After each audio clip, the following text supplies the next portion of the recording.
दिल्ली और दिल्ली एनसीआर में air pollution और वाटर पोल्यूशन की दो बड़ी समस्या है। और एयर पोल्यूशन का कारण ये है कि दिल्ली के बीच में से पंजाब, हरियाणा, उत्तराखंड, हिमाचल, यहाँ से लेकर आने वाला पूरा ट्रैफिक दिल्ली के बीच में से आगे राजस्थान और गुजरात हो जाता है। किधर हो जाओ। और इसलिए दिल्ली का एयर पोल्यूशन कम करने के लिए सुप्रीम कोर्ट में भी पब्लिक इंटरेस्ट लिटिगेशन चल रही है। तो दिल्ली के आसपास ये पूरे ट्रैफिक जैम को और एयर पोल्यूशन को कम करने के लिए हमने अनेक प्रोजेक्ट्स हाथ में लिए। उसमें से द्वारका एक्सप्रेस हाईवे ये बहुत इम्पोर्टेंट प्रोजेक्ट है। ये आज ही मैं इंद्रजीत सिंह जी को याद कर रहा था कि मैं गुड़गांव में कार्यक्रम के उद्घाटन के लिए आया था और स्टेज पर बैठे समय हरियाणा के मुख्यमंत्री मनोहर लाल जी ने मुझे कहा कि हमारा एक छोटा सा काम अटका हुआ है, 8-10 किलोमीटर का ही रोड है हमारे हरियाणा में, बाकी दिल्ली का है। अब दोनों के बीच में अनेक दिनों से लैंड कुछ एक्वायर्ड हुई, कुछ पड़ी हुई है, तो आप इसको एक्वायर करके करा लीजिए और इसकी घोषणा करिए। तो मैंने सोचा कि 25-30 किलोमीटर में 200-300 करोड़ का होगा और मैंने तुरंत बिना देखे बिना पूछे मैंने वहां डिक्लेयर कर दिया कि हम NHAI को इसको एक्वायर करके और ये करेंगे। और बाद में जब मुझे पता चला कि ये 10,000 करोड़ का है, 29 किलोमीटर, पर मैंने जो जवाब दी थी वो मैंने पूरी की। NHAI का ये हाईवे हमने अपने हाथ में लिया। इसमें लैंड एक्विजिशन में बहुत से प्रॉब्लम आए, काफ़ी तकलीफें हुई, हाई कोर्ट, सुप्रीम कोर्ट तक आर्बिट्रेशन सब कुछ हुए। अब उसको क्लियर हुआ है। ये जो 4 पैकेजेस है वो 29 किलोमीटर के हैं। तो 29 किलोमीटर में जो है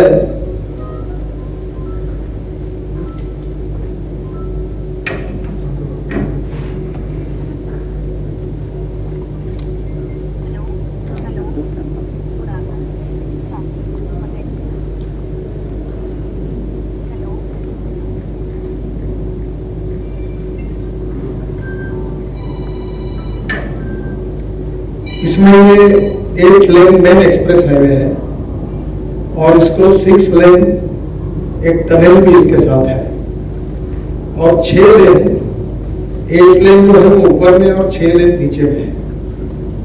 तो स्वाभाविक रूप से इतने बड़े प्रमाण पर एक जगह पर मुझे बहुत खुशी है कि इंजीनियरिंग मार्वल्स के ऐसे अनेक प्रयोग करने का अवसर मुझे मिला। हमारे यहाँ वर्ली बांद्रा सीलिंग प्रोजेक्ट जो है वो मुंबई में बना हुआ है, उसको भी बनाने का सौभाग्य मुझे मिला। और अभी नागपुर में हमने एक बनाया मेट्रो में, जो NHAI ने उसमें सहभाग लिया है। नीचे में रोड है, ऊपर में ब्रिज है और उसके ऊपर में मेट्रो है। तो 3 जगह पर ये बना है, पर ये उससे भी आगे है। एक जगह पर पहले 0 लेवल है, फिर -1 नहीं, फिर 1 -1 फिर 1 और फिर 2, 4 लेयर एक समय बनी है। तो मुझे लगता है शायद हिंदुस्तान में पहली बार ये बनी है। टनल 8 लेन अर्बन टनल, ये भी पहली बार बनी हुई है। और ये जो construction of longest 3.6 kilometre 8 lane urban road tunnel in India, ये पहली है। फर्स्ट एलिवेटेड अर्बन एक्सप्रेसवे जिसमें 4 लेयर मैंने आपको बताया। Project road network compromises of 4 levels: tunnel, underpass at grade level, elevated flyover and flyover above flyover. ये India first 9 kilometre long 8 lane flyover है, 34 metre wide है और सिंगल पियर है with 6 lane service road भी है इसमें। इंडिया फर्स्ट इंटरनल इंटरचेंज, कौन सा है? 4 लेवल इंटरचेंज इन द्वारका, ये इसकी विशेषता है। टोटल ये एलिवेटेड रोड 23 किलोमीटर है 8 लेन का, और इसके साथ साथ एक टनल भी जो मैंने बताई वो भी है। और इसके साथ 1.5 मीटर की नए टनल हम तैयार करेंगे, जिसके कारण डायरेक्ट T3 टर्मिनल जो एयरपोर्ट का है वहां पहुंच जाएंगे और वहां से जाने आने वाले लोगों को NH8 का उपयोग करने की आवश्यकता नहीं, वहां से डायरेक्ट ये रोड से आगे आएंगे। इसका सबसे बड़ा फायदा होगा कि जो NH8 है उसके ऊपर आज मुझे बड़ा आश्चर्य लग रहा बताया 3 लाख TCUs का ट्रैफिक है, तो इसका 50-60% ट्रैफिक कम हो जाएगा। तो ये रोड पर काफी ट्रैफिक जाम होता है, तो ये भी इसके कारण राहत मिलेगी। तो इसके बाद में हम लोग गणेश में क्या मूर्ति का नाम शिव मूर्ति से वसंत कुंज के लिए एक नेशनल मंडेला मार्ग जो है वहां जोड़ने के लिए एक और 5 किलोमीटर की टनल बना है।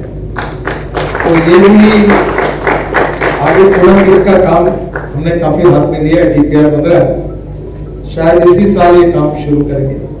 तो ये जो टनल बनेगी इसके कारण स्वाभाविक रूप से ट्रैफिक जाम के प्रॉब्लम आपके सॉल्व हो जाएंगे और इसी रोड का उपयोग करके होगा। इसमें दिल्ली जयपुर जो रोड था, ये मैं जब मंत्री बना तो बहुत समस्याएं थी, काफी तकरारें लेकर मुझे लगता राव साहब भी मेरे पास आए, यहाँ के MP MLA सब त्रस्त थे।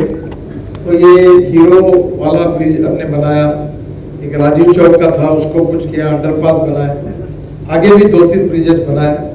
काफी जगह पर हमने ट्रैफिक जाम हो रहा था उसके लिए भी अलग प्रकार से डिजाइन करके वो भी बनाया, ताकि आज मैं रोड से आया हूँ काफी उसमें काफी सुविधा प्राप्त हुई। ये प्रोजेक्ट में सबसे बड़ा इम्पोर्टेंट ये है कि दिल्ली में इसके साथ साथ दिल्ली और दिल्ली NCR में हम लोग जो काम कर रहे हैं वो करीब 60,000 करोड़ के काम हम कर रहे हैं। मैं आपको ये भी बताऊंगा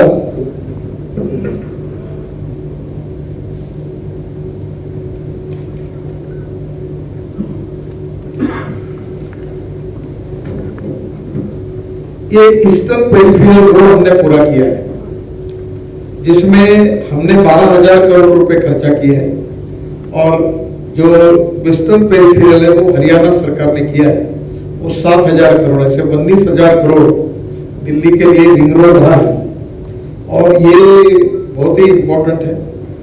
तो मुझे लगता है कि ये हमारे लिए दिल्ली में जो बाहर से पंजाब, हरियाणा, उत्तराखंड, हिमाचल से जो ट्रैफिक आता था वो अभी दिल्ली के बाहर जा रहा है। तो ये कीमत इसकी 12,000 करोड़ हमने NHAI की तरफ से खर्चा किया है।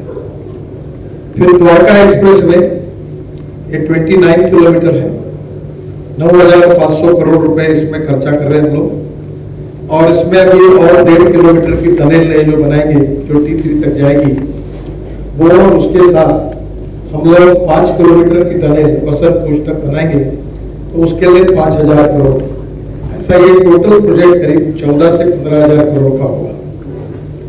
बाद में दिल्ली सहारनपुर के इसमें अक्षरधाम, लोनी, बागपत, शामली और सहारनपुर, ये 150 किलोमीटर रोड हम बना रहे हैं जिसकी कीमत 12,000 करोड़ रुपए है।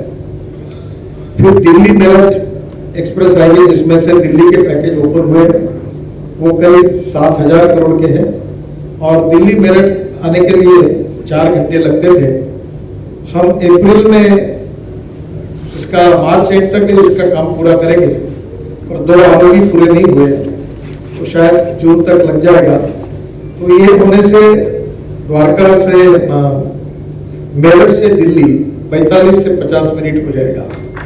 तो ये इसके ऊपर हमने 7,000 करोड़ खर्चा किए। दूसरा जो इम्पोर्टेंट रोड था वो UER phase 2 new ring road Delhi का, इसके लिए मुझे LG साहब ने बहुत सहयोग किया।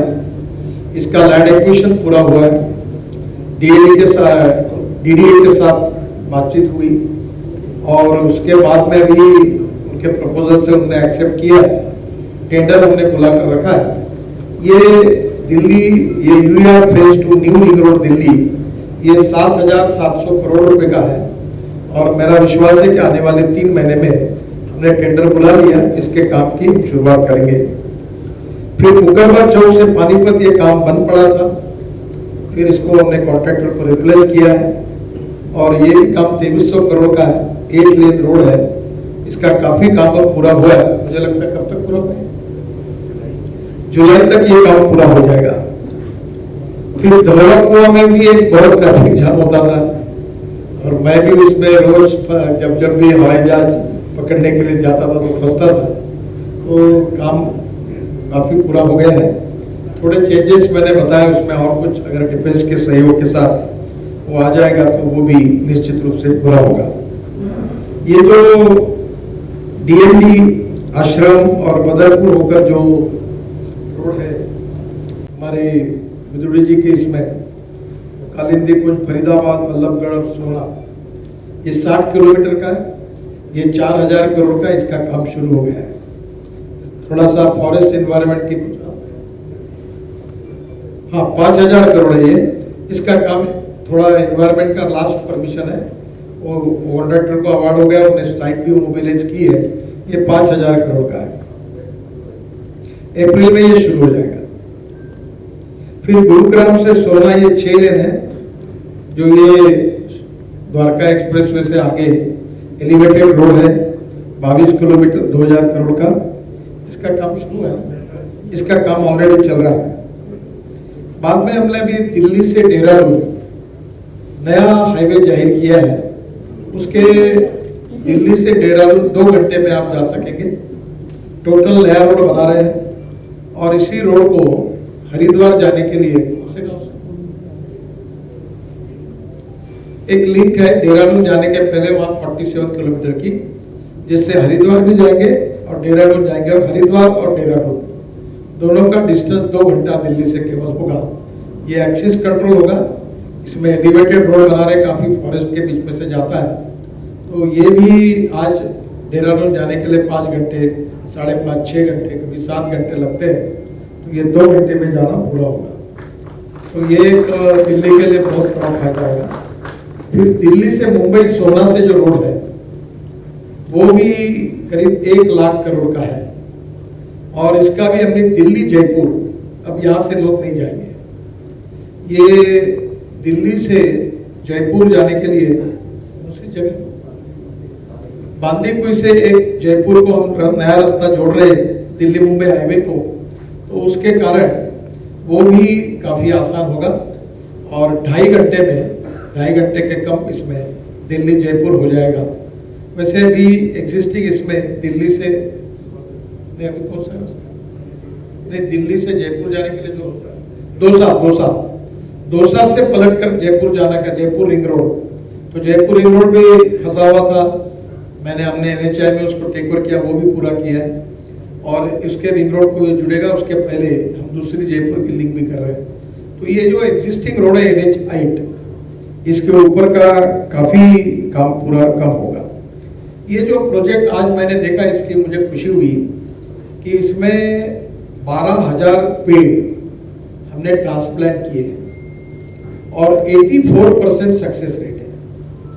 और आज मैंने हमारे अधिकारियों को और कॉन्ट्रैक्टर को भी कहा कि उद्घाटन के पहले इसका लैंडस्केपिंग का प्लानिंग करके पेड़ लगाइए, ताकि ये ग्रीन एक्सप्रेस हाईवे बने। तो हम लोग ऑलरेडी हमने इसमें पेड़ भी ट्रांसप्लांट किए हैं और आपको फिल्म भी दिखाई है। तो पहली बात तो कभी कभी लोगों के मन में काफ़ी इसमें दिक्कतें आती है कि पेड़ कटने के बारे में बहुत समय भी जाता है, परमिशन नहीं मिलती, हम पैसे भी भरते हैं और उसके बाद में भी हमने इस बार ट्रांसप्लांट भी किया है। तो एक पेड़ को ट्रांसप्लांट करने के लिए 25,000 से ज़्यादा खर्चा हमने किया है और 4 कॉन्ट्रैक्टर थे और नई टेक्नोलॉजी का उपयोग किया है। अब ये इसका अनुभव के आधार पर पूरे देश में हम लोग अभी पेड़ काटने के बजाय पेड़ ट्रांसप्लांट करने की कोशिश करेंगे। हमें डेवलपमेंट भी करनी है और इकोलॉजी एंड एनवायरनमेंट की भी रक्षा करनी है। तो मेरा आपसे विशेष रूप से अनुरोध है कि जो 84% हमने ये पेड़ ट्रांसप्लांट किया है, इसके ऊपर आप अलग से अध्ययन करिए। और ये अगर होगा तो मुझे लगता है कि हमें पेड़ काटने की जरूरत नहीं पड़ेगी और ये हमारा इन्वायरमेंट और इकोलॉजी के लिए बहुत बड़ा कंट्रीब्यूशन होगा। ये जो हाईवे बन रहा है, इसके बीच में मेट्रो का भी काम चल रहा है। आगे हमारा बहुत बड़ा एग्जीबिशन सेंटर का भी काम चल रहा है। तो आने वाले समय में ये एरिया वर्ल्ड की हाई क्लास सिटी जैसे सिंगापुर है या दुबई का सेंटर जैसा है, वैसा ही होगा। अभी मैं देख रहा था, इसमें टोटल इस प्रोजेक्ट में इंटीग्रेटेड ट्रैफिक सिस्टम है, ट्रांसपोर्टेशन सिस्टम है, फुल्ली ऑटोमेटेड टोलिंग सिस्टम है, कहीं टोल नाका नहीं होगा।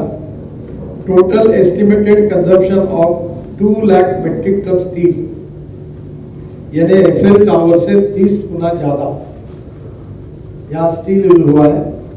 और total estimated consumption of 20 lakh cubic metre of concrete. ये बुर्ज खलीफा जो बिल्डिंग बनी थी उससे 6 टाइम ज्यादा कंक्रीट इसमें लगा हुआ है। तो स्टील और सीमेंट इंडस्ट्री को हम लोग बहुत सपोर्ट करते हैं। थोड़ा हमारा सपोर्ट देख के उन्होंने रेट को भी ध्यान रखना चाहिए। ऐसी स्थिति ना लाए कि अब स्टील और सीमेंट के भी अल्टरनेटिव ढूंढने के लिए हम लगे, क्योंकि ये रेट ज्यादा बढ़ने से हमारी योजनाओं पर तो उसका इम्पैक्ट बहुत बुरा होता है। तो ये रोजगार निर्माण करने वाला है। ये पूरे प्रोजेक्ट्स में डायरेक्ट इनडायरेक्ट 50,000 लोगों को रोजगार मिला। और यहाँ की इकोनॉमी ये प्रोजेक्ट बनने के बाद जो नई स्मार्ट सिटी ये बनेगी गुड़गांव की, ये शायद मुझे लगता है कि वर्ल्ड में जैसी शंघाई में डेवलपमेंट हुई है या सिंगापुर जैसे डेवलप हुआ नया, उसी प्रकार से यहाँ डेवलपमेंट एरिया में होगी। जो यहाँ लोगों ने फ्लैट बनाए थे वो पड़े थे, बिल्डिंगें अधूरी पड़ी थी, वो सब काम उन्होंने भी जो शुरू किया है। और यहाँ प्लान डेवलपमेंट हो, ग्रीनरी हो, और इसके साथ साथ ये हमारे देश की अच्छी सिटी बने, यही हमारा प्रयास है। तो मैंने जो आपको कहा था कि हम 60,000 करोड़ दिल्ली के इसमें काम कर रहे हैं, तो एक अपने आप में इससे दिल्ली का एयर पोल्यूशन कम होगा। और मुझे अवसर मिला कि दिल्ली के वाटर पोल्यूशन में भी काम करने का, क्योंकि मैं जब नमामि गंगा में मंत्री था तो हम लोग करीब 325 प्रोजेक्ट करीब 26,000 करोड़ के हमने नमामि गंगा में मंजूर किए थे। उसमें पानीपत और सोनीपत का, उसके साथ हमने यमुना और ऐसी 40 नदी और नालों को भी चुना था जो गंगा में मिलते हैं। वो फाफामऊ नाला वगैरह सब नाले लिए थे। तो अब उन्हें सब में काम शुरू किया। 70% काम मेरे समय मैंने अवार्ड भी कर दिया था। तब दिल्ली में हमने, जैसे मैंने कहा, यमुना पर पानीपत और सोनीपत का प्रोजेक्ट मेरे समय मैंने पूरा किया, जिसमें हमने नमामि गंगा से पूरे पैसे दिए। और दिल्ली की सरकार को हमने 6,000 करोड़ रुपए दिए। और हमारे पैसे में दिल्ली की सरकार से हमने यमुना पर ये प्रोजेक्ट किए। अब काफी प्रोजेक्ट पूरे होते हुए आए। एक जायका के फंड का भी उसमें प्रोजेक्ट है। तो दिल्ली में एयर पोल्यूशन और वाटर पोल्यूशन ये भी हमने कम किया। इसमें कम करने में हम कामयाब होंगे। तो मुझे खुशी है कि अब यमुना का, अभी आपको पता होगा, कभी आप समय मिले तो मथुरा में मैंने बहुत अच्छा प्रोजेक्ट किया है त्रिवेणी इंजीनियरिंग ने, कि मथुरा का 80 mld स्लज उसको शुद्ध करके इंडियन ऑयल को पानी दिया है। और इंडियन ऑयल साल के 20 करोड़ रुपए पानी के देती है। वेस्ट टू वेल्थ वाली बात जो मैंने कही थी वो वहाँ अच्छी तरीके से पूरी हुई है। तो एक तरफ दिल्ली हमारे देश की राजधानी है, हम सबके स्वाभिमान की, विरासत, इतिहास, संस्कृति की प्रतीक है। और दिल्ली को जल प्रदूषण से और वायु प्रदूषण से मुक्ति देने के लिए क्या क्या करना चाहिए। अभी आपको ये भी पता है कि हम लोग ethanol, methanol, biodiesel, bio CNG, electric, hydrogen fuel cell सब टेक्नोलॉजी ला रहे हैं। अभी 81% लिथियम आयन बैटरी देश में बन रहे। मैंने अभी इसके बारे में पूरी मीटिंग करके हमने काफ़ी इसको एक्सेलरेट किया है। अभी हम लोग हाइड्रोजन फ्यूल सेल पर भी काम कर रहे हैं। और जो बर्ली जलाते हैं आपके यहाँ, उससे हमने सीएनजी बनाकर मैंने ट्रैक्टर भी लॉन्च किया है। जो ट्रैक्टर 3 लाख रुपए किसानों के, कमर्शियल ट्रैक्टर के 3 लाख और किसान के लिए 1.5 लाख रुपए की बचत करता है। तो ये सब जो प्रयास है, फ्यूल में चेंजेस हो, जल शुद्धिकरण हो और एयर पोल्यूशन में कमी है। अभी हमने यूरो 6 के नॉर्म्स हमने अप्लाई, कल ही मेरे यहाँ सीएम की मीटिंग हुई और उसमें जो नए हमारे नॉर्म्स है उसमें फेज 1 को हमने पूरा किया, कितना कार्बन एमिशन होना चाहिए। तो इंटरनेशनल स्टैंडर्ड के आधार पर काफी ऑटोमोबाइल में सुधार हुआ है।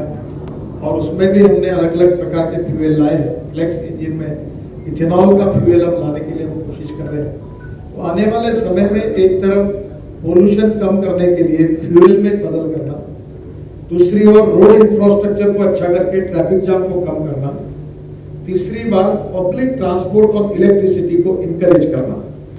जैसे आपको पता होगा कि प्रधानमंत्री जी ने मुझे ropeway, cable car, funicular railway, battery system, या जो अपने एलॉन मस्क ने किया था, कौन सी,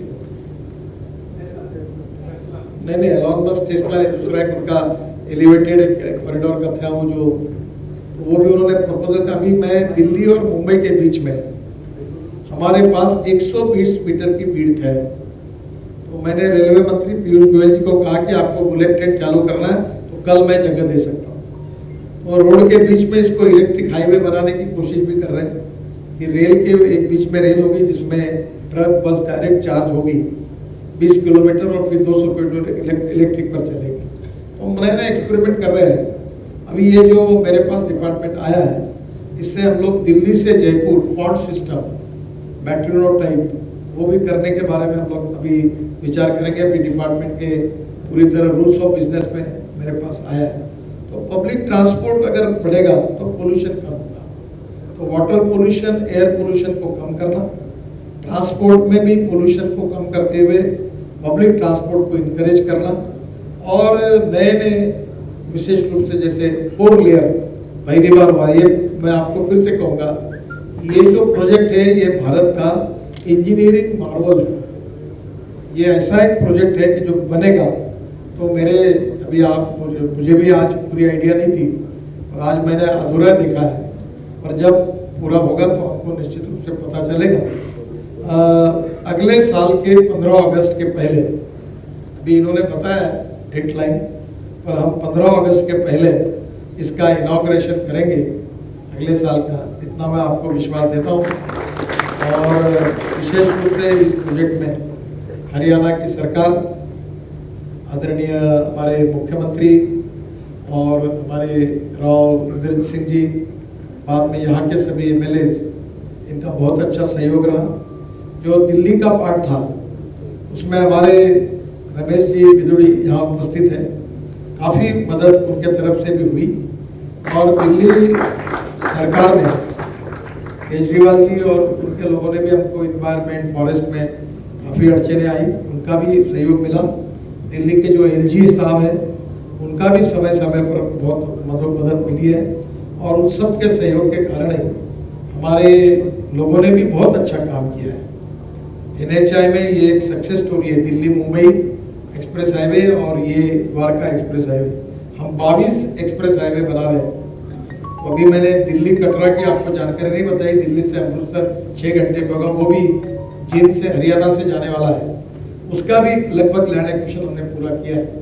तो ये दोनों हाईवे द्वारका और मुंबई का इसका काम मनोज कुमार जी और उनके टीम ने ये काम किया है और बहुत अच्छा काम किया है। मैं उनका भी बहुत बहुत अभिनंदन करूँगा, उनको धन्यवाद दूंगा। और जो UER phase 2 new ring road, जो DDA के साथ अभी हमने लगभग सब क्लियरेंसेस मिल गए, और ये करीब 4000 करोड़ का ये रोड जो है, ये 7700 करोड़ का, ये पूरा करने में विशेष रूप से परवेश जी यहाँ आए हैं। उन्होंने लगातार इसका पीछा किया। LG के साथ, उनके साथ हमारी काफ़ी मीटिंगें हुई, DDA के साथ मीटिंग हुई, और अभी निश्चित रूप से सबका सहयोग मिला। उसका भी काम केवल एक आखिरी का पत्र UD का आजकल भी आ जाएगा, तो हमने टेंडर रिसीव किया है। 2 महीने के अंदर उस काम की हम शुरुआत करेंगे, ऐसा मैंने ऑलरेडी आपको बताया। दिल्ली अच्छी हो रही है, सुंदर हो रही है। दिल्ली स्वच्छ हो, सुंदर हो और प्रदूषण मुक्त हो, एयर पोल्यूशन और वाटर पोल्यूशन से मुक्त हो। और इसलिए जो प्रयास हमारे थे, और जिसमें सुप्रीम कोर्ट में PIL भी पेंडिंग है, चल रही है, सुप्रीम कोर्ट ने भी मुझे बुलाया कि भैया आपने क्या क्या करने वाले हमें भी इसमें बताइए। तो अभी कोविड के कारण थोड़ा 2 बार पोस्टपोन हुआ, और मुझे लगता है कि सभी लोग इसमें चिंतित थे। और ये सब काम होने के बाद निश्चित रूप से लोगों को भी राहत मिलेगी, दिल्ली की प्लान डेवलपमेंट होगी, और दिल्ली जल प्रदूषण और वायु प्रदूषण से मुक्त होगी। और आज जो दिल्ली का जो पोल्यूशन का मीटर आगे जाता है, वो निश्चित रूप से आने वाले 3 साल के अंदर दिल्ली का पोल्यूशन और कम होगा। और इसलिए ये आज का प्रोजेक्ट बहुत ही इम्पोर्टेंट है और इसलिए मैं आज मुझे देखने का मौका भी मिला है, मुझे खुशी है। एक आज मुझे याद आई कि इस प्रोजेक्ट का भूमि पूजन करने के लिए अरुण जेटली जी और सुषमा स्वराज दोनों को हमने बुलाया था और उस समय कोड ऑफ कंडक्ट लगने वाला था पार्लियामेंट चुनाव का, तो जल्दबाजी में हमने इसी होटल के नज़दीक कार्यक्रम किया था और अरुण जी और सुषमा जी ने इसका भूमि पूजन किया था। आज वो प्रोजेक्ट जब उनके हाथ से इसके पूरे हो रहे हैं, इस समय वो उपस्थित नहीं है, इसका मुझे बहुत दुख है और दर्द भी है और याद भी आई है कि वो कार्यक्रम मुझे आज याद आया कि जिस समय इसकी हमने शुरुआत की थी और वो दोनों आज हमारे बीच में नहीं है। फिर भी उन्होंने जिसका भूमि पूजन किया था वो पूर्णत्व पे जा रहा है, इसकी मुझे बहुत बहुत खुशी है। फिर से एक बार आप सबको बहुत बहुत धन्यवाद। आपको जो भी सवाल पूछेंगे उसका जवाब मैं देता। हेलो सर, इधर पूछे सर। सर नमस्कार। सर नमस्कार सर, आपका जो वेस्ट टू वेल्थ आपने अभी बोला भी सर, तो ये जो 29 किलोमीटर्स में जो रोड है ये तारकोल से बन रहा है प्राइमरीली। आपने पिछली बार बोला था कि ये हम लोग जो रिसाइकल होगा या जो अपना दिल्ली में वेस्ट है उससे बनाएंगे, तो क्या इसमें बनेगा सर? ऐसा मैंने कभी कहा नहीं था, पर मैं आपको बता दूं हमने क्या कर रहे हैं।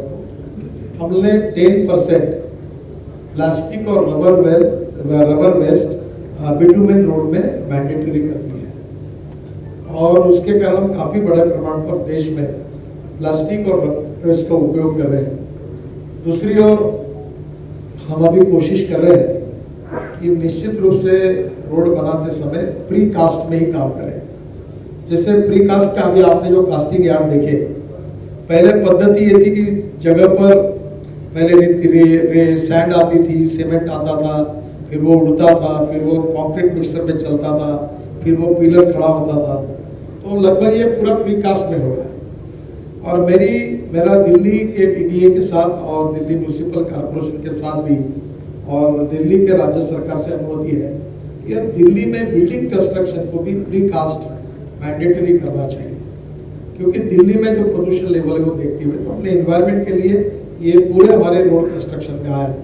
अभी एक 2 किलोमीटर रोड मेरे कॉन्स्टिट्यूंसी में नागपुर में NHI हमारी मिनिस्ट्री की तरफ से हो रहा है, जो कंक्रीट रोड जो नीचे का है उसकी प्री कास्ट स्लैब होगी और स्लैब जुड़ी जाएगी तो रोड भी अब फैक्ट्री में बनेगा।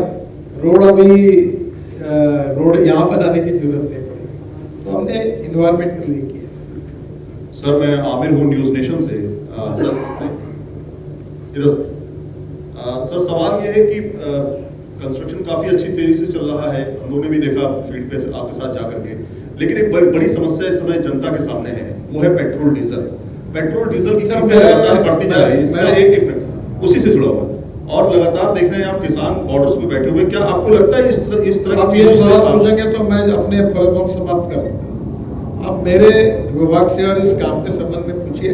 पेट्रोल डीजल के भाव कम करने के लिए मैं कह चुका हूँ कि अभी इथेनॉल का जो अपने BMW, मर्सिडीज, हुंडई, फोर्ड जितनी कंपनियां ब्राजील, कनाडा और USA में है, वहाँ उनके पेट्रोल पंप होते हैं, उसमें 100% पेट्रोल या 100% इथेनॉल डाल सकते हैं।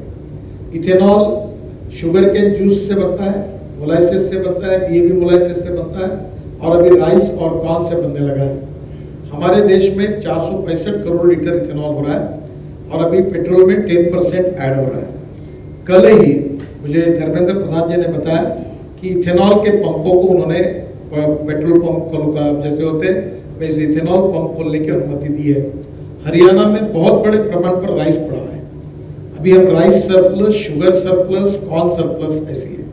हमारी MSP इंटरनेशनल मार्केट और मार्केट प्राइस से ज्यादा है और इसलिए diversification of agriculture towards energy and power ये हमारा मिशन है और इसीलिए बर्ली से CNG तैयार करना, फिर कोयले से मिथेनॉल तैयार करना, DAP तैयार करना, वो LPG में लाना, फिर LNG पर कन्वर्ट करना, इलेक्ट्रिक में लिथियम आयन के साथ aluminium ion, steel ion, zinc ion, sodium ion का विकास करने के लिए हमारा डिपार्टमेंट इनिशिएटिव लेके सब डिपार्टमेंट के साथ कॉन्टेक्ट करके काम कर रहा है।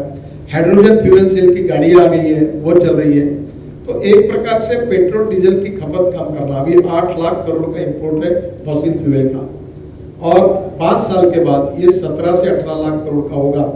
तो इसलिए पहले से हमको अल्टरनेटिव फ्यूल पर काम करना है और किसानों के लिए उसका एनकरेज करके उसमें इन्वॉल्व करना, यही उसका उपाय है। हम पैरेलल उस पर काम कर रहे हैं। बाकी इंपोर्ट कॉस्ट और बाकी फाइनेंस मिनिस्ट्री रेट की बातों में तो बाकी विषय मेरे से संबंधित नहीं है। सर, ये बहुत ही खुशी की बात है कि धौलाकुआं पे एक अच्छा सा रोड बन गया है, लेकिन द्वारका में जो रहते हैं उनको सेंट्रल दिल्ली जाने के लिए 1.5 घंटा का इस्तेमाल करना पड़ता है। 1 घंटा से ज़्यादा टाइम लगता है द्वारका से सेंट्रल दिल्ली निकलने के लिए। साउथ दिल्ली के मेंबर पार्लियामेंट भी हैं और नजफगढ़ से प्रवेश जी भी हैं। तो ये जो एग्जिट है, जो एक आइडिया था कि द्वारका एयरपोर्ट के नीचे से एक टनल बना के द्वारका से एग्जिट के लिए, तो क्या उस पर कोई काम हो रहा है या कोई प्रोजेक्ट है जो कि द्वारका से निकलने के लिए, और NHAI का हेडक्वार्टर भी द्वारका में है? देखिए, मैं सबसे मेरी कमजोरी है कि मुझे दिल्ली में कुछ पता ही नहीं है, क्योंकि मैं थोड़ा थोड़ा जाता हूँ एयरपोर्ट से। मेरा घर और रास्ते कम मालूम है मुझे, मैं बहुत दिल्ली के लिए नया हूँ। पर हम लोग उसी पे काम कर सकते हैं जहाँ NH है। परवेश जी के आग्रह के कारण वो रिंग रोड जो था नया, जिसको 7,700 करोड़ का, वो हमने टेक ओवर करके किया। पर जो रोड स्टेट हाईवे स्टेट के है, जो दिल्ली म्यूनिसिपल कॉर्पोरेशन के DDA के है, उस पर ना हम काम कर सकते हैं, हमें काम करने का अधिकार है। अगर इसमें आप जो बोल रहे हैं इसमें कोई NH है तो मैं जरूर कोशिश करूंगा। अगर NH नहीं है तो मेरा संबंध नहीं आता। सर, इसके नीचे से देयर वाज अ आइडिया कि एयरपोर्ट से द्वारका एग्जिट के लिए एयरपोर्ट के नीचे से टनल ले सकते हैं।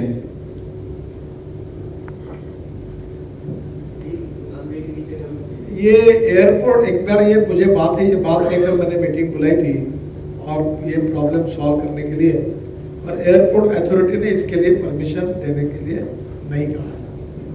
उन्होंने उनकी परमिशन हम नहीं दे सकते ये बताया। Sir good afternoon, my name is प्रखर और मैं रिप्रेजेंट करता हूं सर 1.5 लाख हरियाणा गुड़गांव के लोग। आप अभी ये केवल पत्रकार बोलेंगे, आप मेरे से बाद में सर मैं सर्जना शर्मा सनमार्ग न्यूज़पेपर से हूँ। सर रोड बहुत अच्छे हो गए हैं, क्या आप कोई ऐसी टेक्नोलॉजी भी ला रहे हैं कि दूर से कोई आता तो अचानक पता चलता है लंबा जाम लगा और हमें 2 घंटे हम गाड़ी में बैठे ना आगे जा सकते ना पीछे?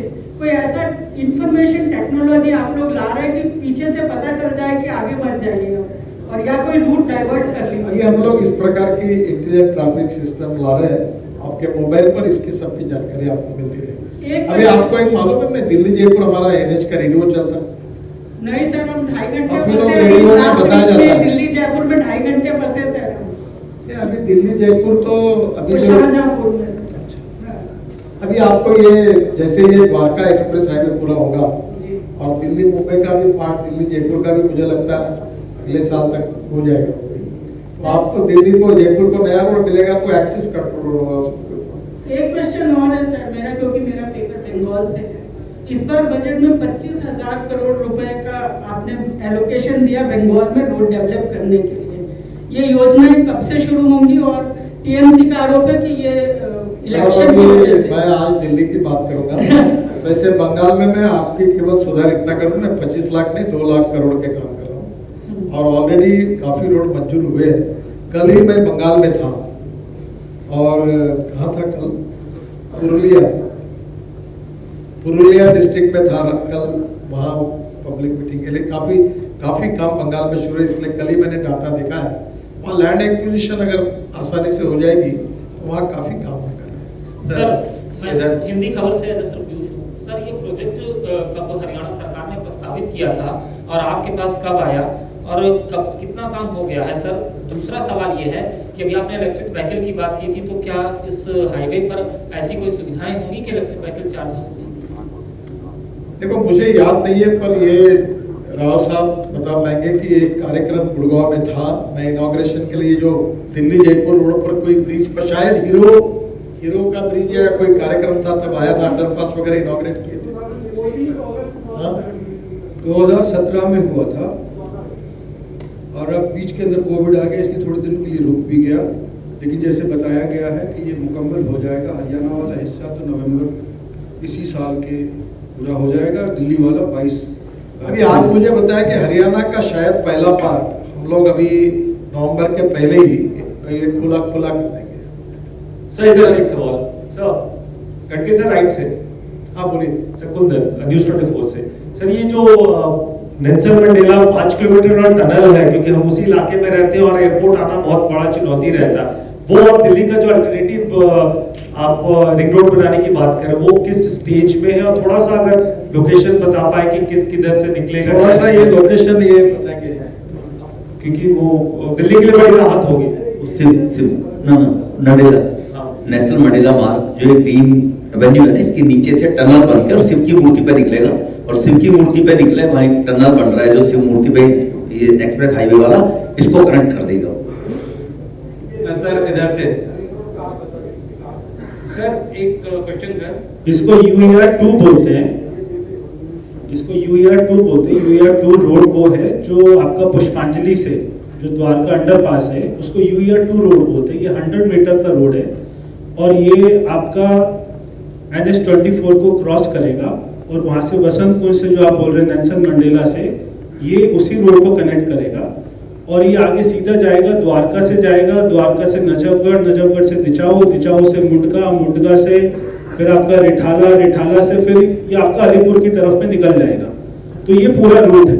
इसके आने से ये एक तरीके का रिंग रोड ही बनेगा, क्योंकि इसके आने से जो हरियाणा का और जो मानेसर की तरफ में सारा जो ट्रक और सारा जो ये वाले राज्यों का ट्रैफिक है, वो सारा बाहर से निकल जाएगा, दिल्ली से आने की जरूरत नहीं पड़ेगी। ये NH24 में कहाँ पे कनेक्ट करेगा? NH24 पे जो शिव मूर्ति के सामने, एक एम्स के सामने, जैसे एक आपने राउंड अबाउट देखा है पूरा ऊपर का, वैसे शिव मूर्ति के सामने वहां पर बन रहा है। तो उसके बनने के बाद में जब आप यहाँ से महिपालपुर से आएंगे तो आपको कापलसेटा फ्लाईओवर के नीचे से यूटर्न लेके आना पड़ता है, वहां से नहीं लाना पड़ेगा आपको। ऊपर से शिव मूर्ति के सामने से आपको गोल चक्कर से आप द्वारका आ जाएंगे, और द्वारका से आपको गुड़गांव जाना पड़ेगा तो भी उसी गोल चक्कर से चले जाएंगे, और अगर आपको वसंत कुंज जाना पड़ेगा तो भी वहीं से जाएंगे।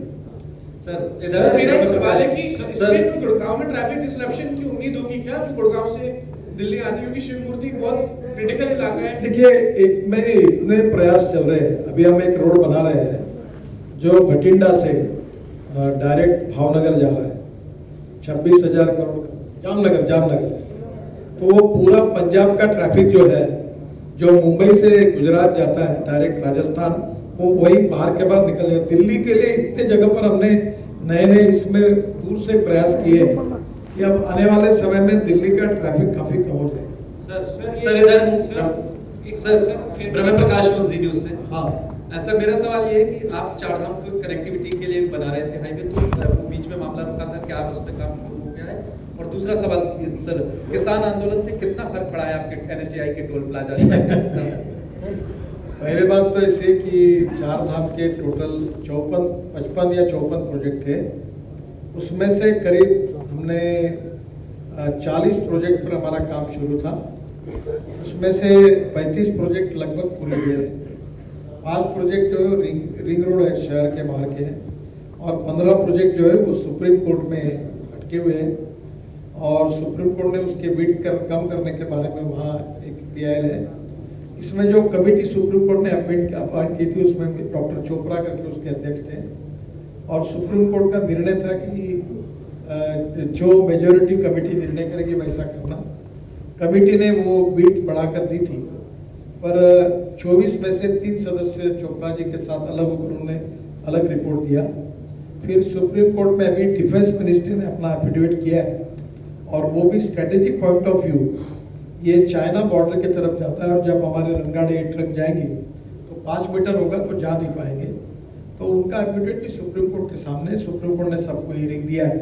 अभी हमारा काम बंद है, सुप्रीम कोर्ट क्लियर करने के बाद उसका काम 15 प्रोजेक्ट 15 पैकेजेस का काम शुरू होगा।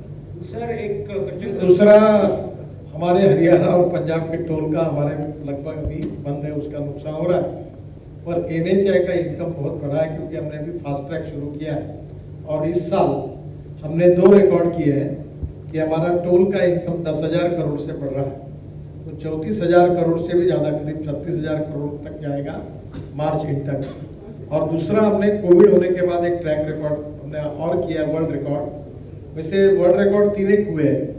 पहला रिकॉर्ड ये हुआ है कि हमने अभी 33 किलोमीटर पर डे तक हम आए हैं और मार्च का महीना बाकी है। तो मैं उम्मीद करता हूं कि मार्च एंड में हम 40 किलोमीटर पर डे का लक्ष्य पूरा करेंगे। आज हम 33 किलोमीटर पर डे पर है। NHAI में हमने 2 वर्ल्ड रिकॉर्ड किए, जो दिल्ली मुंबई हाईवे के ऊपर 4 लेन सीमेंट कंक्रीट रोड 2.5 किलोमीटर एक दिन में पूरा करके वर्ल्ड रिकॉर्ड हमने बनाया। और दूसरी ओर हमने सोलापुर बीजापुर रोड पर 1 लेन का 25 किलोमीटर रोड एक दिन में बनाया, 24 घंटे में। वो भी Guinness book of world record में गया है। तो इस साल ये 3 रिकॉर्ड ऑलरेडी आपके सामने है। सर, आपने 2016 में प्रॉमिस किया था गुड़गांव में कि खिड़की द्वारा टोल को शिफ्ट करेंगे। तो सर, अभी हरियाणा CM ने भी कहा है कि लैंड ट्रांसफर आपको फरवरी 28 को उन्होंने बोला था। तो क्या इस पे मतलब कंक्रीट कुछ हो पाएगा सर आने वाले 6 महीने में? देखिए, आपको हिस्ट्री मालूम होगी, मैंने आपको बताया था। फिर वो ग्राम पंचायत की जगह थी, फिर वो दिलाने का निर्णय हुआ, फिर वो कोर्ट में गई, अभी भी मामला कोर्ट में चल रहा है। फिर उसके बाद हमने हरियाणा सरकार को कहा था। अब ये सब काफ़ी लीगल कॉम्प्लिकेशंस आए और जिसके कारण मैं ये बात पूरी नहीं कर सका। पर मैं आपको आज डिक्लेयर कर रहा हूँ कि 15 अगस्त अगले साल के पहले ये टोल नाका ही निकल जाएगा और टोल नाका ही वहाँ रहेगा नहीं। द्वारका एक्सप्रेस हाईवे का जिस दिन उद्घाटन होगा उस दिन ये टोल नाका नहीं रहेगा। सर, दूसरा, मानेसर से आगे जयपुर तक की रोड की हालत थोड़ी बहुत खराब है सर, और लाइट्स नहीं है वहाँ पे। वो तो चल रहा है, काफी थोड़े बहुत प्रॉब्लम हम रिव्यू करते हैं, करेंगे उसको। सर, मैं शैलेश हूँ A9 न्यूज़ एजेंसी से। एक तो आपने जो बोला सर कि 15 अगस्त को अगले साल हम उद्घाटन करेंगे इसका, तो 15 अगस्त के पहले करेंगे। 15 अगस्त के पहले कितने आशान्वित हैं? क्या आपने टारगेट जो है प्रीपोन करा है? और दूसरा, द्वारका एक्सप्रेस वे पे क्या किसी तरह का मेट्रो वगैरह का भी प्रोविजन है इन फ्यूचर? मेट्रो हमारा मेरा सब्जेक्ट नहीं है, मेट्रो का अलग डिपार्टमेंट होता है। पर ये जो टारगेट है, अभी मुझे लगता है मैं कभी टारगेट और घोषणा करने के पहले अधिकारियों से पूछता नहीं हूँ। इन्होंने पहले मुझे नवंबर कहा था, कॉन्ट्रैक्टर ने जून तक कहा, और मैंने कहा कि 15 अगस्त के पहले। तो ये कॉन्ट्रैक्टर भी कॉन्फिडेंट है। ये जय कुमार गुप्ता करके कंपनी, खड़े हो जाओ, कमल गुप्ता, ये हरियाणा का है और ये मुंबई में रहते हैं।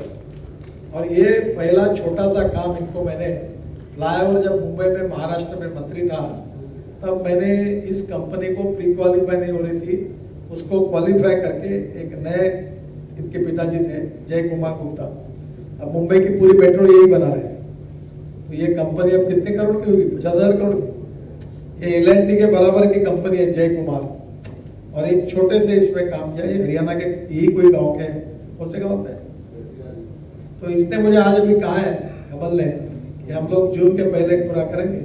और मनोज कुमार जी ने कहा था दिसंबर बोला था, तो मैंने बीच में 15 अगस्त कहा कि उसके पहले करो, तो यह हो जाएगा। मुझे विश्वास है, वैसे भी अधिकारी मंत्री को बताते समय 4-6 महीने की गैप रख कर ही बताता ये हो जाएगा।